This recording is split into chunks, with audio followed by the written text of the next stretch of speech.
You spend most of the day knowing there are things you should do. Exercise, organize your room, start the project, learn something new, finally deal with the task you have been avoiding. But during the day, none of it feels appealing. You are tired, distracted, busy. Maybe you tell yourself you will do it later. Then night arrives, the messages slow down, the workday ends, the world becomes quieter. And suddenly at 11:47 p.m. you feel ready to change your entire life. You make plans. Tomorrow you will wake up early.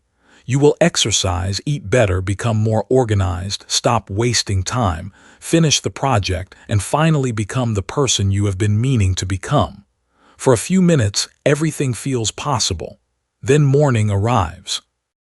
The alarm rings, the motivation is gone, and the ambitious person from last night feels like someone who made promises on your behalf. So why can motivation feel strongest at the exact moment when there is almost no time left to use it? Part of the answer is that daytime rarely feels completely yours. From the moment you wake up, your attention is being claimed.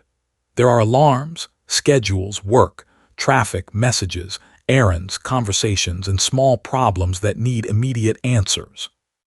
Even when you technically have free time, part of your mind may still be waiting for the next demand. Someone could call. A new task could appear. You may have to leave soon. That makes starting something personal feel difficult.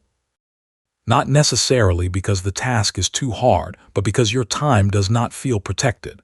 At night, many of those demands finally stop. No one expects an immediate reply. There are fewer places you need to be. The unfinished obligations of the day begin losing their power. For the first time in hours, time can feel like it belongs to you. And when people feel ownership over their time, motivation often becomes easier to access. The project did not suddenly become more interesting. The environment simply stopped interrupting your ability to want it. Night also creates distance between planning and doing.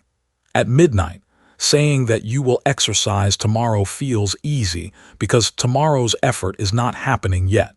You can imagine the clean room without lifting anything. You can imagine the finished project without facing the confusing first step.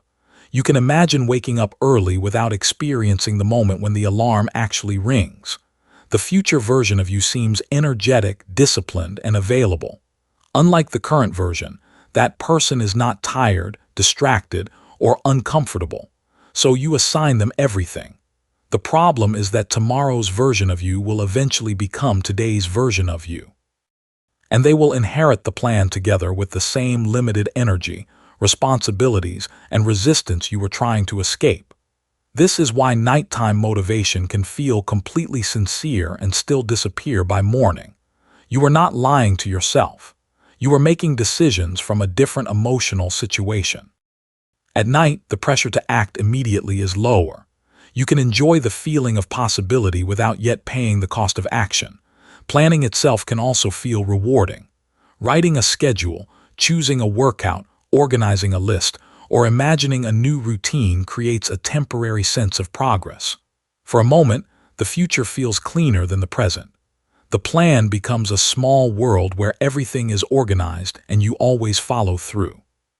That feeling can be comforting, especially after a day that felt scattered or outside your control. Sometimes, the motivation is less about the project and more about repairing the day. Maybe you did not accomplish what you hoped. Maybe you lost time, felt unfocused, or spent most of the day responding to other people. At night, making a new plan allows you to end the day with hope instead of disappointment. You may not have changed anything yet, but you have created a story in which tomorrow will be different. That story can make it easier to forgive today. There is nothing wrong with that. Nighttime motivation can reveal something real. It can show you what you miss, what you value, or what you would choose if fewer people and responsibilities were competing for your attention. The mistake is assuming that the size of the feeling must become the size of the plan. At night, you may feel inspired enough to redesign your entire life. By morning, that plan becomes 10 new obligations waiting beside everything you already had to do.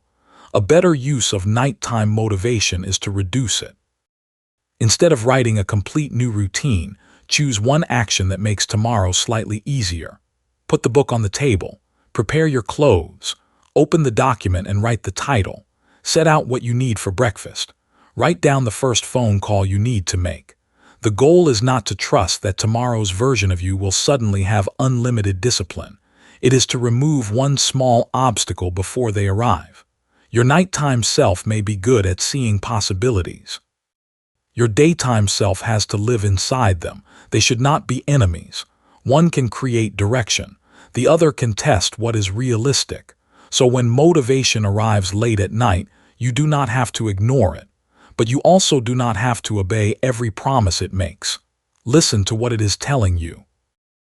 Maybe you need more control over your time. Maybe your days contain too many interruptions. Maybe there is something meaningful you keep postponing because it never receives protected space. Take the message seriously. Then make the plan smaller. Because the person you imagine becoming tomorrow does not need another perfect schedule. They need one clear step that still makes sense when the room is bright, the alarm has rung, and the day belongs to everyone again.